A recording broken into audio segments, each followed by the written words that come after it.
Krishna Hari Aura Krishna Hangara Hari Rama Rama Ram Rama Ram Hari Ram Ram Ram Hari Ram Ram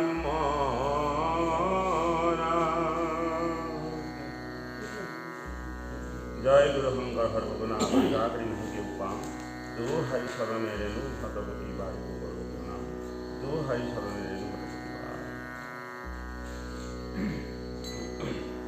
तुम्हार शरण हेवार गोविंद ना जानू एको पाई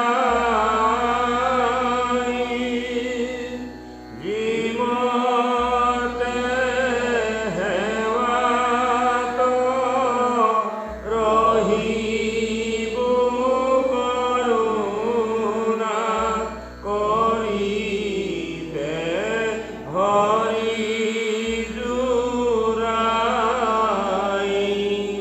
राम जी मोते हेवात रहिब करुणा करिते हरि जुराई शंकर माधव अभेद ईश्वर गुरु नाही द्वैत पर दुहान नामक कीर्तन करिया कृत कृत हुए नर राम कृत कृत हुए नर कृष्ण हरि आउरा बंधु परम गुरु हे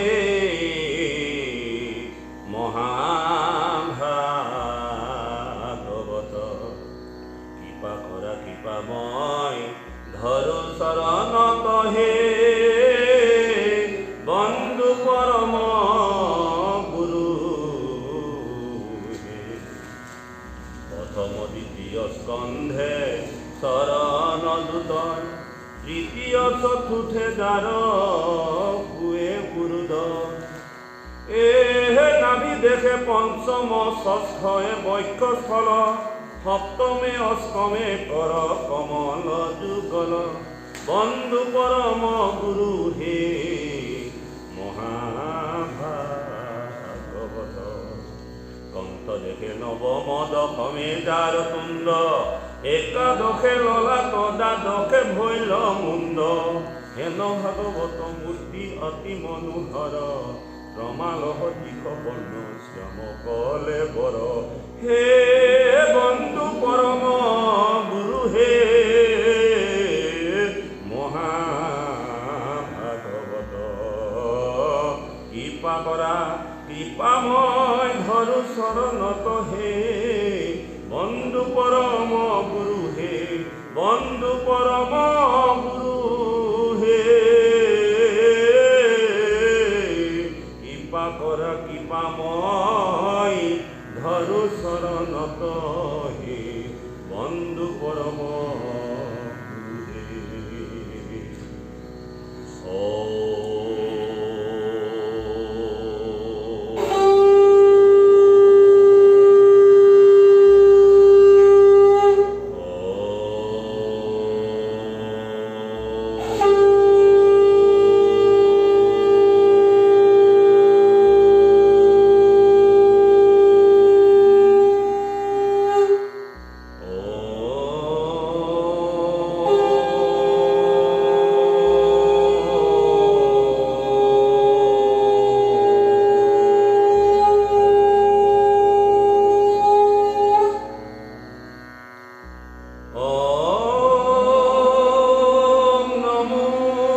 জাতীয় চাটে সবিজ্ঞ ছাড়া তেনে ব্রহ্মরিদাদ অধিক বয়ে মুজ্জন্তি যৎসুরয় হে যুবানি বিনান্ত ভাবিনিময় যত্র তিষ্য বৃহমিকা ধর্মসেন সদা জ্যেষ্ঠ কুহকং সত্যং পরং ধীমহি ধর্ম পূজিত পৈত্র বুহত পরম নির্মচ্ছরণং সতাং বেদং বাস্তবমত্র বস্তু শিবদং প্রাপত্রয়ুমলনম শ্রীমদ্ভাগবতে মহামুনি কৃতে কিংবা পরৈশ্বর সদ্যরিদ্র বরধ্যাপে হত কৃতি উৎসক্রু বিচক্ষণাৎ নিগম কল্পতরু গলিতং ফলং সুকমুখাদ মিত্র দর্ভ সংযুতম পিবত ভাগবতং রসমালয়ং মুহুরহু রসিকা ভুবি ভাবুকা।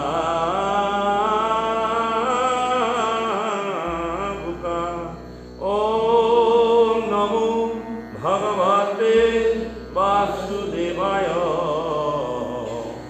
ওম নমো ভগবতে বাসুদেবায়।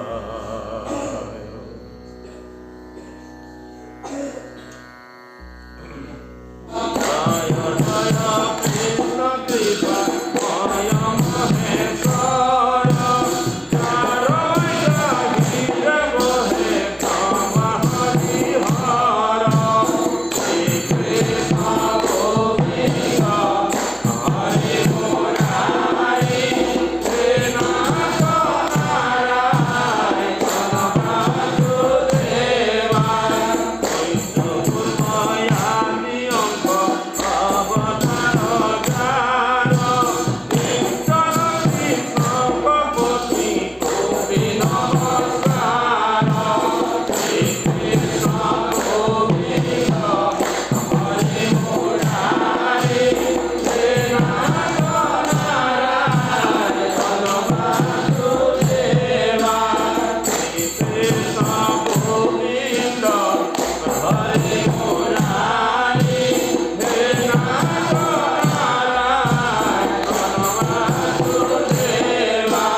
বৰনাৰায়ণ স্বৰূপ বা সমস্ত ত্ৰিবেণী গংগা হাতী মাতৃসকল,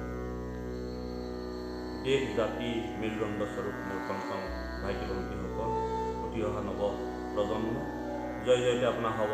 এই পবিত্ৰ স্থানৰ পৰা আমি আপোনাৰ হবৰ চৰণ তলত শিল হৈছোঁ। আপোনাৰ হওক সাক্ষাৎ পৰমাত্মা ভক্তৰূপী ভগৱন্ত গুৰুবৰ পাৰিষদ স্বৰূপ আৰু এই নমীক্ষা অৰণ্যৰ সমস্ত পুণ্যাত্মা ঋষি সমস্ত, জয় জয়তে আপোনাৰ হবৰ ওচৰত আমি সৰ্বপ্ৰথমে এই পবিত্ৰ ভাগৱত অনুষ্ঠান আৰম্ভ কৰাৰ আগতে আমাৰ হৈ যাব পৰা অজানিতে দুষাদুখখিনি মাৰ্জনা কৰিব বুলি ভাবি আমি আপোনাৰ চৰণত প্ৰাৰ্থনা জনাইছোঁ। বৈকুণ্ঠৰ কল্পতৰু ভাগৱত শাস্ত্ৰভাগী আমাৰ কি সাধ্য আছে আপোনাৰ আগত কীৰ্তন কৰা, বাওনা হৈ চান্দৰে হাত মনত মেলাৰ দৰে মাতৃৰ কোলাত থকা সন্তানটিয়ে চন্দক চুবলৈ যোৱাৰ নিচিনা আমাৰ প্ৰয়াস।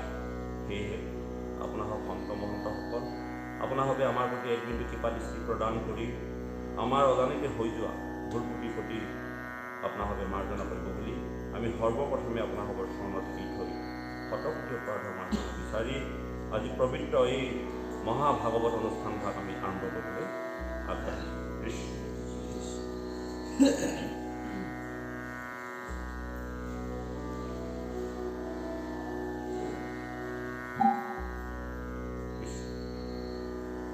আপোনালোকে ইতিমধ্যে ভাগৱতৰ অমৃতময় বাণী শ্ৰৱণ কীৰ্তন কৰি আছে। ইয়াৰ আগত আমি পৰম সুন্দৰ এক অধ্যায় পৰ্যালোচনা কৰি গ'লোঁ, যিটো কালী দমন পাঠ আছিল।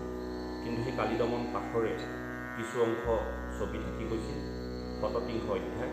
আজি সেই ছবিখন পঢ়াৰ পাছতে আমি আজি এটা নতুন পাঠলৈ আগবাঢ়িম, যিটো ভগৱন্তৰ মুখেদি বনাগ্নি পাম।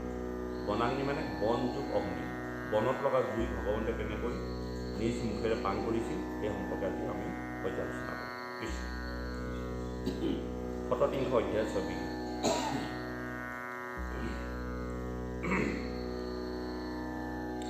আৰ হুকনি গদতি ৰাজা পাশে পৰীক্ষিত নিপ কালি কলিলায় কৃষ্ণে দণ্ডী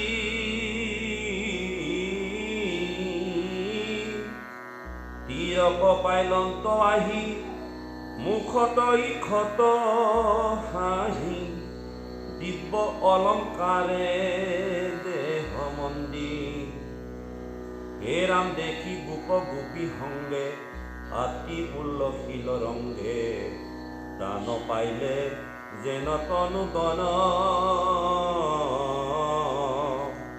জিলু জিলু বুলি ধৰি লগাইলে গলা গলি আনন্দে ভৰিল ভবে মন হে ৰাম ৰোহি নিজ ক্ষুদানন্দে আনন্দে কান্দন্ত ধৰি গোপী গণু সন্তাপ নিস্তৰি মিলিল মনত সুখ কৃষ্ণৰ কমল মুখ মধু পিয়ৈ নেত্ৰ ভিংগ ভৰি। যেতিয়া কালী হ্ৰদত সেই কালী নাগে কৃষ্ণক যেতিয়া ভক্ষণ কৰিছিল, সমস্ত গোপ গোপীসকলে কৃষ্ণ যে মিত্ৰ হৈছিল এই কথা তেওঁলোকে হিয়াধা কৰি কান্দিছিল। আৰু বলভদ্ৰই আহি তেওঁলোকক বুজনি দিছিল যে কৃষ্ণক সহজতে কোনো লোকে বধ কৰিব নোৱাৰে। তেওঁক সন্দেহৰ কাৰণে মূৰ্ছা গৈছিল। তোমালোকে চিন্তা কৰাৰ কোনো প্ৰয়োজন নাই, কৃষ্ণই খন্তেক পাছতে এই হ্ৰদৰ পৰা উঠি আহিল। এইবুলি বলভদ্ৰই সমস্ত গোপ গোপীক আশ্বাস দিছিল। যদিও বলভদ্ৰৰ কথা তেওঁলোকে বিশ্বাস কৰিব পৰা নাই আৰু নোৱাৰি বলভদ্ৰক তেওঁলোকে গালি পাৰিছিল, যদি তুমি কৃষ্ণৰ লগত বা কৃষ্ণৰ সংগে যদি থাকিলাহেঁতেন আজি এনে দুৰ্ঘটনা নঘটিলেহেঁতেন। তুমি কিয় কৃষ্ণক অকলে অকলে এই কালী হ্ৰদৰ পাৰলৈ আহিবলৈ দিছিলা? আজি তেওঁ আমাৰ প্ৰাণৰ বান্ধৱ, আমাৰ প্ৰাণৰ প্ৰাণ, আমাৰ প্ৰাণৰ সখী, আমাৰ প্ৰাণৰ জীৱ, আমাৰ প্ৰাণৰ নন্দ আজি মৃত্যুবৰণ হ'ব লগা হ'ল আৰু তেওঁলোকে হিয়া ঢাকৰি ঢাকৰি কান্দিবলৈ ধৰিলে। সেই তেনেধৰণে কান্দি থকাৰ সময়তে সমস্ত গোপ গোপীয়ে কৃষ্ণ যেতিয়া পাৰলৈ উঠি নহা দেখি কৃষ্ণৰ বিৰহত সমস্ত গোপ গোপীয়ে যেতিয়া সেই কালী হ্ৰদত জাপ দিবলৈ উদ্যত হ'ল আৰু সেই সময়তে কৃষ্ণই সেই কালি নাগৰ পেটৰ পৰা উফাল মাৰি আহি যেতিয়া তেওঁ পাৰলৈ এটা মিচিকীয়া হাঁহিৰে উঠি আহিল আৰু সমস্ত যশোদা ৰোহিণীকে প্ৰমুখ্য কৰি সমস্ত গোপ গোপীসকলে তেওঁলোকৰ সন্তাপ নাইকিয়া হ'ল, মনত আনন্দ আহিল আৰু তেওঁৰ কমল মুখত যেন মধুহে বিৰিঙি উঠিছে আৰু নেত্ৰ বা চকুৰ আগত এটা আনন্দৰ প্ৰভাৱান্বিত হৈছে আৰু সকলোৱে ইগৰাকীয়ে সিগৰাকীক ইজনে সিজনক সাৱতা সাৱটি কৰি কৃষ্ণৰ যি আনন্দ সেই আনন্দ উপভোগ কৰিছে। হে ৰাম প্ৰভাৱ জানিয়া হাঁহি ৰামু সাৱতিলা আহি বিপ্ৰগণে বোলৈ শুনা নন্দ গ্ৰহিলে ককালি কালে আইলা কৃষ্ণ ভালে ভালে কিনো ভৈল পৰম আনন্দ। হে কৃষ্ণ, তুমি জানানে কালিয়ে তোমাক গ্ৰাস কৰিছিল আৰু তুমি যে ভগৱন্তৰ কৃপাত ভালে ভালে আহি জীৱন পালা, এই কথা তুমি উপলব্ধি কৰিছানে? এই বুলি সমস্ত যশোদাকে প্ৰমুখ্য কৰি ৰোহিণীৰ সৈতে কৃষ্ণক সাৱত মাৰি ধৰি আনন্দতে এইবিলাক কথা ক'বলৈ আগবাঢ়িছে। হে ৰাম যশোদা কৃষ্ণক গৈ সাৱতী কোলাত লৈ স্নেহে ভৈলা বিবল স্বভাৱ ঘনে ঘনে ঘানৈ শিৰ জৰয় নয়নে নীৰ তিন্তিল কৃষ্ণৰ সৰ্বগাঁও। আৰু এনেধৰণে তেওঁলোকে মনৰ আনন্দত ঘনে ঘনে তেওঁৰ শিৰত চুম্বন কৰিছে, ধান লৈছে, দুফালে দুধাৰি চকুলো এনেধৰণে বৈ আহিছে, সমস্ত চকুৰ পানীয়ে কৃষ্ণৰ সৰ্বশৰীৰ তিয়াই পেলাইছে। হে ৰাম জোৰাইল হৃদয় আতি কৃষ্ণক বুলন্ত মাতি কিয় হালি কিয় কালি হদে দিলা জাম্প গোহাঁই ৰাখিলে তোকে খেনিতেকে মৰো সুকে অদ্যপিনো গুচৰি কাম্প। তুমি কিয় কোনো নভবা নিচিন্তাকৈ সেই বিষাক্ত কালিহদত জাপ দিলা? তুমি জানানে আজি যদি প্ৰভু ভগৱন্তে তোমাক ৰক্ষা নকৰা হ'লে আজি আমাৰ সমস্ত শৰীৰ কম্পিত হৈছে, বুকু ধক ধক কৰিছে, তুমি আমাৰ প্ৰাণৰ প্ৰাণ বান্ধৱ, তুমি যদি এই গকুল বৃন্দাবনত নাথাকা, তোমাৰ অবিহনে আমাৰ জীৱনতে মৰা, তুমি কোনো কথা নাভাবি কিয় বাৰু কালিহদত জাপ দিছা? এই বুলি সমস্ত গোপ গোপীয়ে কৃষ্ণৰ শিৰত চুম্বন কৰি ঘান লৈ পৰম আনন্দ মনেৰে এই কথাবিলাক কৈছে, যিবিলাক কথা আমাৰ বিষয় সমাজতো আমি যেতিয়া বিপদত পৰোঁ আৰু বিপদৰ পৰা আমি উদ্ধাৰ হ'লে আমাৰ সেই সত্য সন্তানবিলাকক আমি যেনেধৰণে সক্ৰিয় বা সতৰ্কবাণী শুনাওঁ, আজি ঠিক তেনেধৰণে সেই সমস্ত ব্ৰজবাসীয়ে কৃষ্ণকো আজি আনন্দত দুখত ভয়ত আজি ম্ৰিয়মান হৈ কৃষ্ণক ক'বলৈ ধৰিছে তেনেধৰণে। হে ৰাম কৃষ্ণৰ দেখিয়া মুখ পাহৰিলা হবে দুখ উল্লহিল যত গাই গৰু কৃষ্ণৰ সন্তাপে কৈ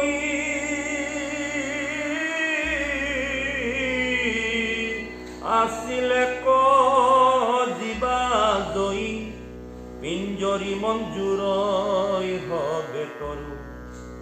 হে ৰাম এহিমতে ব্ৰজবাসী নেত্ৰে যেন কিয় আহি হৰিপদ পংকজৰ ৰখ দুৰন্ত চিন্তা কতৰি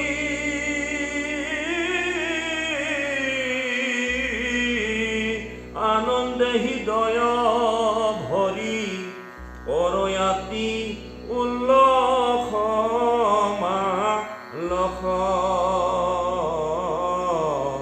কৃষ্ণ হৰি ৰাম।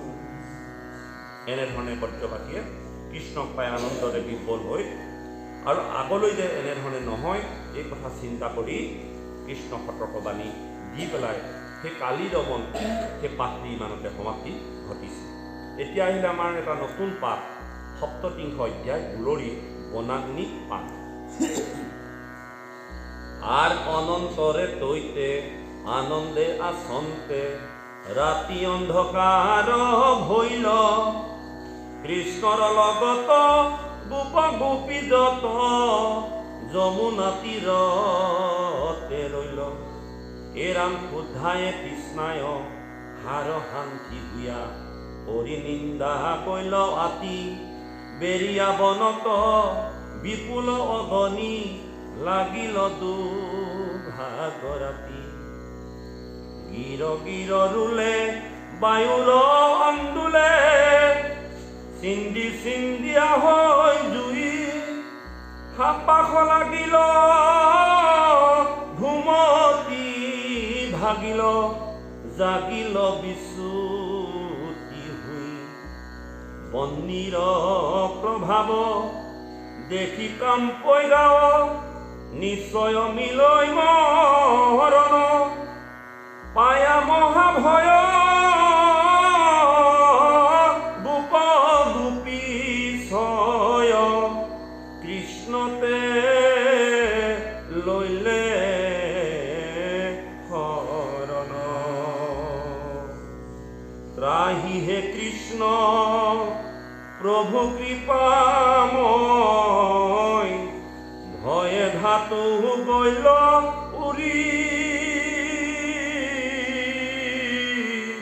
পৰিলো বিপাকে ৰাখিও আমাকে স্বামী আমি মৰো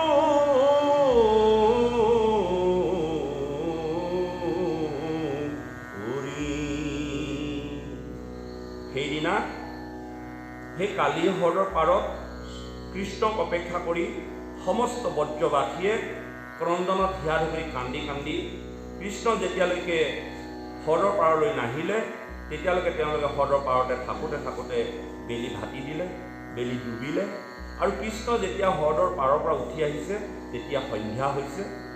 ইতিমধ্যে বেলি যেতিয়া ডুবিলে, যেতিয়া অন্ধকাৰ ৰাতি এই ধৰাৰ সামৰি নামি আহিলে তেতিয়া সমস্ত গোপ গোপীসকলে ব্ৰজলৈ যাবলৈ অসুবিধা হ'ল। আজিৰ নিচিনা আমাৰ বিজুলী বাতি বা পকা ৰাস্তা নাছিল। সেই সময়ত সম্পূৰ্ণ অৰণ্যৰে ভৰা, দিনতে বাঘ ভালুক ওলাই। অন্ধকাৰ ৰাতি তেওঁলোকে যেতিয়া ব্ৰজবাসীলৈ ঘূৰি যাব নোৱাৰা হ'ল, সেইদিনা সেই হ্ৰদৰ পাৰতে তেওঁলোকে লঘোণে ভোকে অত্যন্ত দুখ কষ্টৰে ৰাতি পুৱাবৰ বাবে অপেক্ষা কৰি হ্ৰদৰ পাৰতে তেওঁলোকে কি কৰিলে? বসবাস কৰিলে। আৰু এনে অৱস্থাত সেই যিখন বনত তেওঁলোকে বসবাস কৰিছিল বা ৰাতিটো কটাবলগীয়া হৈছিল, সেই সময়তে সেই অৰণ্যখন এফালৰ পৰা জ্বলি আহিবলৈ ধৰিলে, যিটো বনজুই বুলি কোৱা হয়। সেই সময়ত খুব বনজুই হয়, যিহেতুকে ঘন বনানী বা ঘন বনাঞ্চল। আৰু ঘন বনাঞ্চলত কি হয়, কাঠে কাঠে ঘঁহনি লাগি বা কিবা এটা দ্ৰব্যৰ কাৰণতে হওক লাগিলে সেই বন জ্বলিবলৈ ধৰিলে। আৰু সেই বন যেতিয়া এফালৰ পৰা এনেধৰণে দপদপকৈ জ্বলি আহিলে, সেই স্থানত থকা গোপ গোপীসকলে ভয়তে কম্পমান হ'ল। তেওঁলোকক ইতিমধ্যে বনজুয়ে পুৰে। তেওঁলোকে উপায় নাপায়, তেওঁলোকে ভাবিলে এই বিপদ সংকটৰ সময়ত কৃষ্ণৰ বাদে আৰু আমাক কোনেও ৰক্ষা কৰিব নোৱাৰে। এই কথা ভাবি কৃষ্ণৰ ওচৰত সমস্ত গোপ গোপীয়ে শৰণাপন্ন হ'ল। কেলৈ শৰণাপন্ন হ'ল? মহাভয় মহাসংকটৰ পৰা পৰিত্ৰাণ পাবৰ কাৰণে একমাত্ৰ ব্যৱস্থা, এক বিৰল স্থান, সেই হ'ল কৃষ্ণৰ চৰণ। আৰু সেই কৃষ্ণৰ চৰণতেই গোপ গোপীভাৱে শৰণ লৈ কৈছে, হে কৃষ্ণ প্ৰভু কৃপাময়, আমি ভয়ত ধাতু উৰি গৈছে, পৰিলো বিপাকে ৰাখিও আমাকে, স্বামী আমি মৰো পুৰি। আমি মৰি পুৰিম, হে স্বামী তোমাৰ বাদে আমাক ৰক্ষা কৰোতা এই জগতত নাই। ইতিমধ্যে বনজুয়ে আমাক খেদি আহিছে, গতিকে হে কৃষ্ণ তুমি জগতৰ কৃপাময় প্ৰভু দয়াময় হৰি, তোমাৰ অবিহনে আমাক আৰু এই সময়ত বা এই সংকটৰ সময়ত আমাক বচাব নোৱাৰে। সেই কথাটোকে ভাগৱতে কৈছে, ত্ৰাহি হে কৃষ্ণ প্ৰভু কৃপাময়, ভয়ে ধাতু গইল উৰি, পৰিলো বিপাকে ৰাখিও আমাকে, স্বামী আমি মৰো পুৰি। হে প্ৰভুসকল, ভগৱন্তৰ নাম তিনিটা আছে। তিনিটা সময়ত তিনিটা নামেৰে নামাকৰণ হয়। কৈ দিছোঁ মই নামটো, ত্ৰাহি কৃষ্ণ, শ্ৰীকৃষ্ণ, মহাকৃষ্ণ। যেতিয়া আপোনালোকে সংকটত পৰিব তেতিয়া ল'বলগীয়া নামটো হ'ল ত্ৰাহি কৃষ্ণ। যেতিয়া আপোনালোকে বাস্তৱিক আনন্দময় জীৱনত শ্ৰীকৃষ্ণক উপাসনা কৰিব তেতিয়া শ্ৰীকৃষ্ণ, আৰু যেতিয়া পৰমাৰ্থিক দৃষ্টিৰে কৃষ্ণক ভঞ্জনা কৰিব তেতিয়া নাম হ'ব মহাকৃষ্ণ। এই ত্ৰাহি কৃষ্ণ, শ্ৰীকৃষ্ণ, মহাকৃষ্ণ, এয়া হ'ল নাম জপৰ কথা। মই আপোনালোকক কৈছোঁ, আপোনালোকে কথাটো ধ্যান দি ৰাখিব। যেতিয়া আপোনালোকৰ বিপদত আহিব তেতিয়া ত্ৰাহি ত্ৰাহি ত্ৰাহি কৃষ্ণ। আপোনালোকৰ কীৰ্তনত বহুত ঠাইত পাইছে ত্ৰাহি ত্ৰাহি দেৱদামোদৰ, ত্ৰাহি ত্ৰাহি গোপাল, নহয়নে বাবুকল? ত্ৰাহি শব্দটো হ'ল যেতিয়া সংকটৰ সময় হয় তেতিয়া ত্ৰাহি কৃষ্ণ বুলি আপোনালোকে উচ্চাৰণ কৰিব। আৰু যেতিয়া আনন্দ হয়, যেতিয়া আপোনালোকে প্ৰভু ভগৱানৰ ধ্যানস্থ হ'ব তেতিয়া শ্ৰীকৃষ্ণ হিচাপে ধ্যান কৰিব। আৰু যেতিয়া পৰমাৰ্থিক দৃষ্টিয়ে পৰম আত্মাৰ লগত আপোনালোকে ধ্যান কৰিব তেতিয়া মহাকৃষ্ণ নাম উচ্চাৰণ কৰিব লাগিব। এয়া হ'ল ভাগৱতৰ মাধ্যমেদি আপোনালোকক নাম জপৰ এটা আখৰা দিয়া হৈছে। আপোনালোকে মনত ৰাখিব, প্ৰয়োগ কৰিব। হে ৰাম নাহি হে ৰাম তুমিহি মাধৱ, বিপদ বান্ধৱ উহিদ নাহি কৈ আন, তোমাৰ চৰণে পখিলো হৰণে দিয়া নাথ প্ৰাণ দান, নাহি মৃত্যু ভয় ইটো শৰীৰ, অৱশ্যে আছে বিচ্ছেদ, নেদেখিব আৰু চৰণ তোমাৰ ইহে বৰ ৰীতিভেদ। তেওঁলোকে এটা কথা কৈছে, হে ভগৱন্ত, আমি জীয়াই থাকিবৰ কাৰণে বৰকৈ হেঁপাহ নকৰোঁ। আমাৰ শৰীৰটোৰ প্ৰতি আমাৰ ইমান মোহ নাই। আমি শৰীৰটোক বিচ্ছেদ কৰিব পাৰিম বা নাইকিয়া কৰিব পাৰিম, কিন্তু যদি আমি তোমাৰ কাষৰ পৰা গুচি যাব লগা হয়, তোমাক যদি এৰিব লগা হয়, সেই সন্তাপেহে আমাক পুৰি মাৰিছে। হে প্ৰভু ভগৱন্ত, আমি জীয়াই থকা বা এই জগতত ভোগ কৰিম বুলি, কিবা এখিনি খাম বুলি আমাৰ মনৰ কল্পনা নহয়। আমাৰ মনৰ দুখ এইটো যে তোমাৰ কাষৰ পৰা যাতে আমি আঁতৰি যাবলগীয়া হয় নেকি। আৰু এই কথাটোকে মোৰ কৃপালু শংকৰদেৱে ঘোষাৰ প্ৰাৰম্ভণিতে লিখিছে, মুক্তিত নিস্পৃহ যিটো এহি ভকত কনমু, ৰসময়ী মাগো ভকতি, সমস্তমস্তকমণি নিজ ভকতৰ বৈশ্য, ভজু হেন দেৱ যদুপতি, ৰাম ভজু হেন দেৱ যদুপতি। সেইজন ভকত যিজনে মুক্তিকো নক্ষাত কৰিছে। অৰ্থাৎ এই জীৱবিলাকে যেতিয়া এই ধৰাধামলৈ আহে তেওঁলোকে বন্ধন হয়। কিহত বন্ধন হয়? বিষয়ত বন্ধন হয়। আজি আমি জীৱবিলাকে যাওঁ বুলিলে যাব নোৱাৰোঁ, ভাগৱতলৈ আহিব নোৱাৰোঁ, বা আমি কোনোবা এটা জেগাত মুক্ত মনে থাকিব নোৱাৰোঁ। আমাক কিবা নহয় কিবাই আপুনি কৈ দিব নোৱাৰে বা মই কৈ দিব নোৱাৰোঁ কোনে মোক খেদি ফুৰিছে, কিহৰ কাৰণে মই বন্দী হৈ আছোঁ, কিহৰ কাৰণে মই মুক্তভাৱে বিচৰণ কৰিব নোৱাৰোঁ, মুক্তভাৱে খাব নোৱাৰোঁ, মুক্তভাৱে মই চিন্তা কৰিব নোৱাৰোঁ।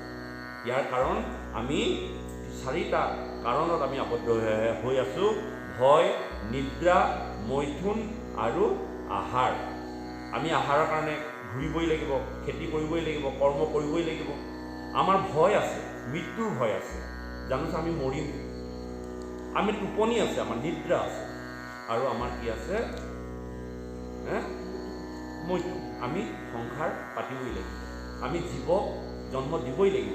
এই চাৰিটা বিষয়ৰ ব্যৱস্থাই আমাক অহৰ্নিশে খেদি আছে।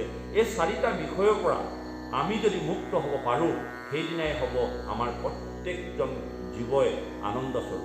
কিন্তু মোৰ কৃপালু শংকৰগুৰুৱে এই কথা উপলব্ধি কৰোৱাইছে যে সেই মুক্তিকো মোক নালাগে, কাৰণ মই যদি মুক্তি হৈ গুচি যাওঁ হয়তো কৃষ্ণক ভঞ্জনা কৰিব নোৱাৰিম। কৃষ্ণৰ পৰম আনন্দময় সেই কমল নয়ন ভৰা মুখখন যাতে দেখিবলৈ নাপাওঁ, কৃষ্ণক সেৱা কৰি থাকিব যাতে নাপাওঁ, এই কথা ভাবি তেওঁ কৈছে মুক্তিত নিস্পৃহ। নিস্পৃহ মানে স্পৃহা নাই। মুক্তিত নিস্পৃহ যিটো জন সেহি ভকত কনমু, ৰসময় মাগো ভকতি। মই কেৱল এটা বস্তু বিচাৰোঁ ভগৱন্তৰ পৰা, ৰসময় ভকতি, ৰসময় ভকতি।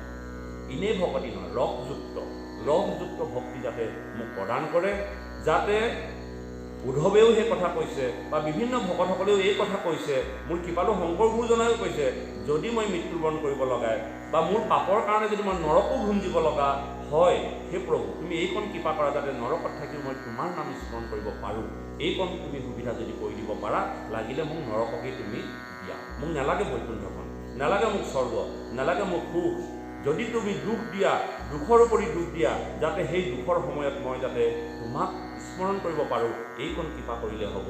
এই কথা কোনে কৈছিল? মহীয়সী নাৰী কুন্তী দেৱীয়ে প্ৰাৰ্থনা কৰিছিল। যেতিয়া শ্ৰীকৃষ্ণ দ্বাৰকা যাবলৈ আগবাঢ়িছিল, কুৰুক্ষেত্ৰত যুদ্ধ সমাপ্ত হৈছিল, তেতিয়া কুন্তী দেৱী কৈছিল, সকলোৱে কিবা নহয় কিবা বিচাৰিছে, সেই পেহী, সেই মাতৃ, তুমিও কিবা নহয় কিবা মোৰ পৰা বিচৰাচোন। তেতিয়া কুন্তীয়ে এষাৰ কথা কৈছিল মাত্ৰ, যে হে গোপা, তুমি যদি সঁচাকৈ দিবলগীয়া তোমাৰ নীতি আছে বা সঁচাকৈ তুমি যদি দিবলৈ বিচাৰিছা, তেন্তে মোক দুখৰ কৰি দুখ দিয়া।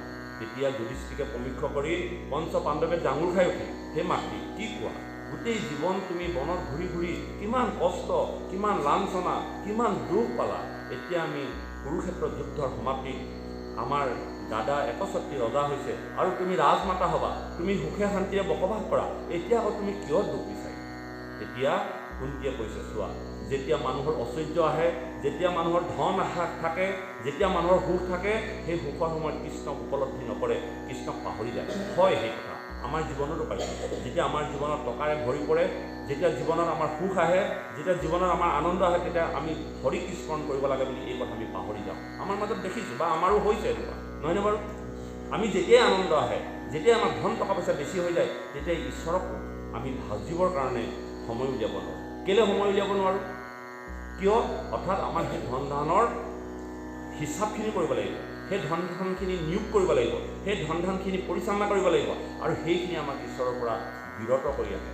গতিকে যিসকল জ্ঞানী লোক, যিসকল পণ্ডিত লোক, যিসকলে শাস্ত্ৰ ভাগৱত চাইছে, তেওঁলোকে সমস্ত ধন টকা পইচা অৰ্জন কৰাৰ পাছতো কিন্তু ঈশ্বৰক ভঞ্জনা কৰিবলৈ এৰা নাই। আমাৰ দুখ সেইখিনিতে আছে, আমি দুটকা পোৱাৰ পাছতে ঈশ্বৰক পিঠি দিওঁ, আৰু যিদিনাই আমাৰ দুটকা নাথাকে সেইদিনাই ঈশ্বৰক পৰি পৰি সেৱা কৰোঁ, আৰু যিদিনাখনে পাওঁ সেইদিনা আমি ঈশ্বৰৰ পৰা বিমুখ হৈ যাওঁ। এইটোৱে আমাৰ হ'ল চৰিত্ৰৰ দুখ। এইটো হ'ল আমাৰ এই কথাখিনিকে শিকাবৰ কাৰণে এখন ভাগৱত সৃষ্টি হৈছে। ইয়াৰ কাৰণ কি?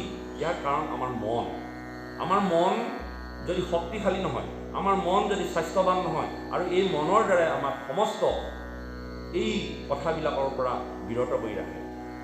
ইয়াৰ এক হিচাপে আমি এখন ৰথ দেখুৱাইছে আমাক ভাগৱতে, 4টা ঘোঁৰা, এডাল লেকাম, আৰু এজন সেই ৰথখন পৰিচালনা কৰা আৰু ৰথত উঠি যোৱা এজন যাত্ৰী। ইয়াৰ অৰ্থ এইটো, 4টা ঘোঁৰা হ'ল বা সেই ঘোঁৰাবিলাক হ'ল আমাৰ ইন্দ্ৰিয়। ইন্দ্ৰিয়বিলাকক কোনে নিয়ন্ত্ৰণ কৰে? মনে নিয়ন্ত্ৰণ কৰে। মন হ'ল কি? লেকাম। আৰু সেই লেকামডালক কোনে ৰথখন চলায়? বুদ্ধিয়ে। বুদ্ধিয়ে আমাক মনক ক'ব, সেই মন তুমি ইন্দ্ৰিয়বিলাকক পৰিচালনা কৰা। আৰু সেই ৰথখনত যাত্ৰী হিচাপে বহি যাব আমাৰ আত্মা। আত্মাই কেতিয়াও নকয় তুমি কিমান স্পীডত চলাইছা বা কিমান তুমি লাহেকৈ চলাইছা বা কেনি নিবা, এই কথা আত্মাই কেতিয়াই নকয়। মাত্ৰ বুদ্ধিয়ে নিৰ্দেশ দিব মনক, আৰু মনে কি কৰিব? সেই ঘোঁৰাবিলাকক পৰিচালনা কৰিব। অৰ্থাৎ আমাৰ ইন্দ্ৰিয়বিলাকক, ইন্দ্ৰিয় কৰ্মবিলাকক আমি মনে পৰিচালনা কৰিব, আৰু মনক নিয়ন্ত্ৰণ কৰিব বুদ্ধিয়ে। এতিয়া বুদ্ধি বুলি ক'লে আমি কি বুজি পাওঁ? বুদ্ধি বুলি ক'লে আমি বুজি নাপাওঁ। মন বুলি ক'লে বুজি নাপাওঁ, ইন্দ্ৰিয় বুলি ক'লে বুজি পাওঁ। চকু ইন্দ্ৰিয়, কাণ ইন্দ্ৰিয়, নাক ইন্দ্ৰিয়, হাত ইন্দ্ৰিয়, ভৰি ইন্দ্ৰিয়, ছাল ইন্দ্ৰিয়, এইবিলাক আমি দেখিছোঁ, এই 10 ইন্দ্ৰিয়ক আমি দেখিছোঁ। কিন্তু মন, বুদ্ধি, অহংকাৰ, চিত এইবিলাক কিন্তু আমি নেদেখোঁ। এতিয়া আপোনালোকে এটা কথা উপলব্ধি কৰিব পাৰিব, এই পৃথিৱীত বায়ু আছে, আমি কিন্তু বায়ু কোনোদিনে নেদেখোঁ। কিন্তু বায়ু নহ'লেতো আমি জীয়াই থাকিব নোৱাৰোঁ। আমি বায়ু যদি নাথাকে, উশাহ নিশাহ নহয়, আমি মৃত্যুবৰণ কৰিম। কিন্তু বায়ুটো আছে, আমি বায়ু নেদেখোঁ।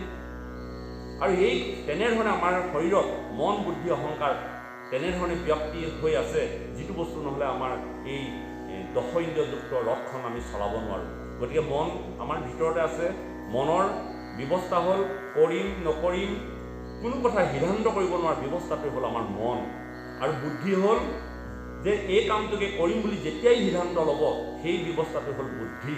আৰু অহংকাৰ হ'ল ময়ে এই জগতত সকলো ময়ে কৰিছোঁ, এই কথাটো যেতিয়া মনলৈ আহে সেইটোৱে হ'ল অহংকাৰ। আৰু চিত হ'ল যিটো শুদ্ধ কৰ্ম কৰে, সত্য কৰ্ম কৰে, শান্তি কৰ্ম কৰে, সাত্বিক কৰ্ম কৰে, এই ব্যৱস্থাটোক চিত বুলি কোৱা হয়। আমাৰ মনৰ, আমাৰ মাজতে 4টা শক্তি লুকাই আছে। আপোনালোকে চাবচোন, যেতিয়া আমি ক'ৰবালৈ যাম বুলি ভাবিছোঁ, আজি ভাগৱত অনুষ্ঠান যাম নে নাযাম, ৰাতি বৰষুণ দিব নেকি, ছাতিটো বা আছেনে নাই, আলহী অহা কথা আছিলে আহিবনে নাহে, যাম নে নাযাম, দেৰি হ'ব নেকি, এই কথাবিলাক ভবা ব্যৱস্থাটো হ'ল মন। আৰু যেতিয়া সেই ব্যৱস্থাটোক আপুনি নহয় মই যামেই, ভাগৱতলৈ নোযোৱাকৈ নাথাকোঁ, কাৰণ আজি যদি ভাগৱতলৈ নাযাওঁ মোৰ আজি ভাগৱতৰ দিনৰ কথাখিনি মোৰ হেৰাই যাব জীৱনত। এই যে সিদ্ধান্ত ল'লে, এই সিদ্ধান্তটো হ'ল বুদ্ধি। বুদ্ধি হ'লেহে আপুনি এই সিদ্ধান্তটো ল'ব পাৰিব। তাৰপিছত ইয়ালৈ আহি পেলাই আপুনি ইয়াত বহি পেলাই ভাগৱত কথা শুনি পেলাই কিছুমান কথা মনত ৰ'ল, গৈ পেলাই বেলেগ এজনৰ আগত কওঁতে ক'লে যে এইখিনি মই জানো, বুজিছা, মই এইখিনি সকলো কথা জানো, মই আগতেই এইবিলাক কথা জানি আছোঁ, এইবিলাক কথা তেওঁ ক'লে কি হ'ব, মই এইবিলাক কথা জানো, এই ব্যৱস্থাটোক অহংকাৰ বুলি কৈছে।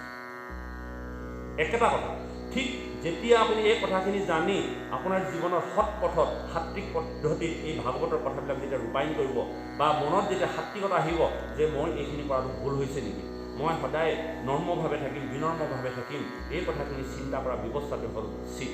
এতিয়া মন, বুদ্ধি, অহংকাৰ, চিত আমাৰ শৰীৰৰ মাজতে থাকে, আমি দেখি নাপাওঁ কিন্তু উপলব্ধি কৰিব পাৰোঁ। এই ব্যৱস্থাটো আপোনালোকে মনত ৰাখক। মন কাক বোলে, কোনো কৰ্ম ইয়াতে কৈ গ'ল, দ্বিতীয় স্কন্ধত এইবিলাক কথা কৈ গ'ল। মনৰ নামৰ এটা চেপ্টাৰ আছে, আমি কেতিয়াবা সুবিধা পালে এই কথা পঢ়িম। মনৰ সম্পৰ্কত কৈ গৈছে যে মনে কোনো কাৰ্য সিদ্ধান্ত ল'ব নোৱাৰে, চঞ্চল মন। সেইকাৰণে ঘোঁৰাবিলাকক লেকাম কোনে ধৰিছে? মন হ'ল লেকাম, কিন্তু লেকামডালেতো ঘোঁৰাটো চলাব নোৱাৰে। লেকামডালক নিয়ন্ত্ৰণ কৰিবৰ কাৰণে এজন ৰথ চালক থাকে, সেয়াই হ'ল বুদ্ধি। বুদ্ধিৰ জৰিয়তে লেকামডাল টানিব। যদি ঘোঁৰাটো বেছি স্পীড হৈছে সেই বুদ্ধিয়ে লেকামডাল টানি দিব, যদি লাহেকৈ কৈছে লেকামডালে এচাত দি দিব যে আগবাঢ়া। এইটো হ'ল বুদ্ধি। আৰু সেই ৰথখনত যিজন যাত্ৰী বহি যাব সেয়াই হ'ল আত্মা। অৰ্জুন আত্মা হিচাপে বহিছে, পৰমাত্মা হিচাপে কৃষ্ণ বহিছে, আৰু লেকামডাল হ'ল বুদ্ধি হিচাপে লেকামডাল পৰিচালনা কৰিছে। লেকামডাল হ'ল মন, আৰু চাৰিটা ঘোঁৰা হ'ল মন, বুদ্ধি, অহংকাৰ, চিত। এই চাৰিটা বস্তু এইবিলাক আমাক পৰমাত্মা দৃষ্টিত দেখুৱাইছে। এতিয়া কথা হ'ল কি, আমাক যে আমি কওঁ ডিষ্টাৰ্ব দিয়ে বা কোনোবাই কয় যে মোক অশান্তি কৰি আছে, মোক বেয়া পায়, এই কথাবিলাক কোনে কৰে? আচলতে কোনেও নকৰে এইবিলাক কাম। মই যদি কওঁ মোক কোনোবাই ডিষ্টাৰ্ব এৰিয়াটো উঠিব, আমি ইমানখিনি কেলৈ সজাইছোঁ? এটা সুন্দৰ এটা ধুনীয়া হ'বৰ কাৰণে কৰিছোঁ। কিন্তু ধুনীয়া কৰ্মটোৰ পৰা যেতিয়া আমি বিৰত হৈ গুচি যাওঁ বা মোৰ মতে যেতিয়া সজাই লওঁ, তেতিয়াহ'লে গোটেই পৰিৱেশটো এটা বিনষ্ট হয়। গতিকে এই গোটেই কথাবিলাক আমাৰ কি হয়? মনৰ দ্বাৰা হয়। তেওঁলোকেও আঁতৰি যোৱা যিটো ব্যৱস্থা সেইটো মনৰ দ্বাৰা আঁতৰি গৈছে। ময়ো আকৌ সেই কামটোত দেখি পেলাই অশান্তি পাইছোঁ বা অনুভৱ কৰিছোঁ, এইটো মোৰ মনৰ দ্বাৰা শান্তি হৈছে। কোনেও কাকো ডিষ্টাৰ্ব দিব নোৱাৰে, ডিষ্টাৰ্ব দিয়ে আমাক মনে দিয়ে। আৰু এই মন নিয়ন্ত্ৰণ কৰিবৰ কাৰণে আমি কি কৰিব লাগিব? বুদ্ধিৰ দ্বাৰা আমি কাম কৰিব লাগিব, নিজকে সংযোগ কৰিব লাগিব। যিহেতুকে আমি সংযোগ কৰি যে হ'ব, আজি এনেকৈ হৈছে, মই বাৰু কথাটো বুজাই দিম। এই যে ব্যৱস্থাটো মই সিদ্ধান্ত ল'লোঁ, এইটো হ'ল বুদ্ধি। এই বুদ্ধিৰ দ্বাৰা মই কথাটো সংযোগ কৰিলোঁ, নহ'লে মই ৰাখি পেলাই ক'লোঁ কেলৈ নিলাহে এইখিনি এটা কথা এটা কৈছোঁ, কিন্তু মই বুদ্ধিৰ লগে লগে মোক বুদ্ধি প্ৰয়োগ কৰিলোঁ যে হ'ব। আজি যদি অকণমান অসুবিধা হৈছে মই পাছত হ'লেও কৈ দিম যে এনেকুৱাবিলাক হ'ব নালাগে, এটা ডিচিপ্লিন মেইনটেইন কৰিব লাগে। আৰু জীৱনটো যেতিয়া আমি পৰিপাটি নহয়, তেতিয়া আমি ধৰ্ম কেনেকৈ পৰিপাটি কৰিম? ধৰ্ম আমি কেনেকৈ গুৰুজনাক ভজিম? গুৰুজনাক ভজিবৰ কাৰণে কিছুমান পৰিপাটি নীতি নিয়ম দিছে। পৰিপাটি নীতি নিয়মবোৰ এই কাৰণে দিছে যে মনক নিয়ন্ত্ৰণ কৰিবৰ কাৰণে। আপোনালোকক এটা কথা মই কৈছোঁ, চাব, দুটা হাতী, মনক হাতী প্ৰতীক বুলি কৈছে। এটা হাতী যেতিয়া আমি যাত্ৰাৰ সময়ত বা শোভাযাত্ৰা কৰোঁ, তেতিয়া দেখিছে হাতীটোৰ ওপৰত আমি ভাগৱত দিওঁ, হাতীটোৰ ওপৰত আমি দৰা নিওঁ, হাতীটোক লৈ আমি শোভাযাত্ৰা কৰোঁ, কিন্তু হাতীটোৱে একো নকৰে। নহয়নে বাৰু? কৰে নেকি? কেতিয়াও শান্তি নকৰে। হাতীৰ ওপৰত আমি ভগৱানৰ মূৰ্তি বহাই বা ভাগৱত বহাই আমি যাত্ৰা কৰোঁ, কিন্তু একেটা হাতীকে যেতিয়া জংঘলত আপোনালোকে বনৰীয়া হাতী এটা আহে, আপোনালোকে হাতীৰ ঘৰত কিয় খোল, তাল, ভগাটিং বজায়? হাতীটো একেটা হাতীকে আমি যাত্ৰাত নিওঁতে হাতীটোৱে একো আমনি নকৰে, কিন্তু একেটা হাতীকে যেতিয়া জংঘলত থাকে তেতিয়াহ'লে সেই হাতীটোৱে কি কৰিব? উন্মত্ত হ'ব, কেতিয়াও কথা নুশুনে, আৰু আমি তেওঁলৈ ভয় কৰোঁ। গতিকে মন দুটা, এটা যিটো মন নিয়ন্ত্ৰিত হৈ থাকে, যিটো মনক শিক্ষা দিয়া হৈছে অৰ্থাৎ ট্ৰেইনিং দিয়া হৈছে, সেই মনটোৱে কেতিয়াও গণ্ডগোল নকৰে। অৰ্থাৎ সেই হাতীটোক এজন মাওতে শিক্ষা দিছে, নহয়নে বাৰু? আৰু জংঘলত থকা হাতীটোক শিক্ষা দিয়া নাই। আৰু যিটো হাতী শিক্ষা দিয়া নাযায় সেই হাতীটোৱে উন্মত্ত হ'বই। তেওঁ মানুহ দুনুহ কাকো নেমানে, তেওঁৰ মতে সকলোকে কাহি মুহি ধ্বংস কৰিব। গতিকে আমাৰ মনটোক সেইটো কৰাৰ পিছত আমি মনটোক শিক্ষা দিব লাগিব। আমি যদি মনটোক শিক্ষা নিদিওঁ তেতিয়াহ'লে আমাৰ সেই মনটোৱে কেতিয়াবা সেই বনৰীয়া হাতীটোৰ নিচিনা উন্মত্ত হ'ব। কোনো কথা নহয়, কাৰো কথা নহয়। এতিয়া যে গুৰু গোসাঁই নমনা কাৰণ সেইটোৱে মনক নিয়ন্ত্ৰণ কৰিবৰ কাৰণে শিক্ষা গ্ৰহণ কৰা। আৰু মনক শিক্ষা গ্ৰহণ বা মনক শিক্ষা দিবৰ কাৰণে যিখন স্কুল, সেই স্কুলখনেই এইখন স্কুল, এই ভাগৱত অনুষ্ঠান। আমি মনক কেৱল নিয়ন্ত্ৰণ কৰিবৰ কাৰণে আমি ভাগৱত শ্ৰৱণ কৰিছোঁ। আৰু সেই মনে আমাক কি কৰিব? নিয়ন্ত্ৰণ কৰিব, পৰিপাটি কৰিব, আৰু সেই মনে কেতিয়াও আমাক অশান্তি নকৰে। নহয়নে বাৰু? দুটা কথা, আমি মনক শিক্ষা দিবৰ কাৰণেহে আমি এই ভাগৱত অনুষ্ঠানটো আৰম্ভ কৰিছোঁ। আৰু আমাৰ মনত সদায় এনেকুৱা কিছুমান বস্তু সোমায়, এনেকুৱা কিছুমান বস্তুৱে আমাক ভৰি থাকে, আৰু তেতিয়া আমাৰ কি হয়? আমাৰ মনৰ গতিবিলাক মন্থৰ হয়, শিথিল হয়। আপোনালোকে যিসকলে মোবাইল লৈছে জানে, যিসকলে ডেকা ল'ৰা আছে তেওঁলোকে বুজি পায় যে মোবাইলটোত যেতিয়া বিভিন্ন ধৰণৰ ফটো থাকে বা গেলেৰীটো ফুল হৈ যায়, বা মোবাইলত এপছ যদি বেছিকৈ ডাউনলোড কৰি থোৱা থাকে, বা বেছিকৈ যদি ফোন নাম্বাৰ থাকে, তেতিয়া মোবাইলটো কি হয়? হেং মাৰেনে?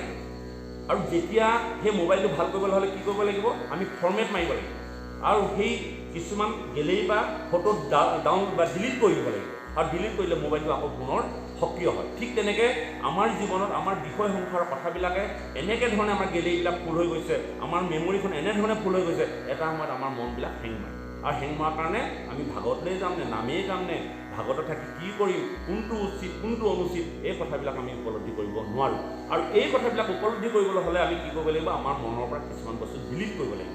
ডিলিট কৰিলে কি হ'ব? আমাৰ মনটো আকৌ সক্ৰিয়ভাৱে চলিব। আৰু ডিলিট কৰিবলৈ অহা গোটেই ব্যৱস্থাটোৱে হ'ল, সেই ফৰ্মেটটোৱে হ'ল ভাগৱত। ভাগৱতলৈ আহিলে আমি বিষয় সংসাৰৰ সমস্ত সেই জাবৰ সোপা আমাৰ মানুহৰ পৰা গুচি যায়। ঘৰখনত থাকিলে ল'ৰা ছোৱালী বা গুৱাহাটী বা সামাজিক বিভিন্ন কাৰ্য কথাই আমাক কি কৰে? মগজটো ভৰি পৰি মগজটো কেঁধা কৰি দিয়ে। ৰাতি টোপনিও নাহে কেতিয়াবা। কিয় নাহে? মানে আমাৰ মেমৰি ফুল হৈ যায়, হেং মাৰি দিয়ে। হেং মাৰি দিয়াৰ কাৰণে আমাৰ টোপনি নাহে। তেনেকৈ কেতিয়াবা হেং মৰা মোবাইলটো ছুইচ অফেই নহয়, ঠিক তেনেকৈ আমাৰো টোপনি নাহে। আৰু সেই টোপনি আহিবৰ কাৰণে আমি কি কৰিব লাগিব? আমাৰ মনত পঞ্জীভূত হৈ থকা বা সঞ্চিত হৈ থকা সেই আৱৰ্জনাবিলাক আমি এৰুৱাই পেলাব লাগিব। আৰু এৰুৱাই পেলাবৰ কাৰণে আমি কি কৰিব লাগিব?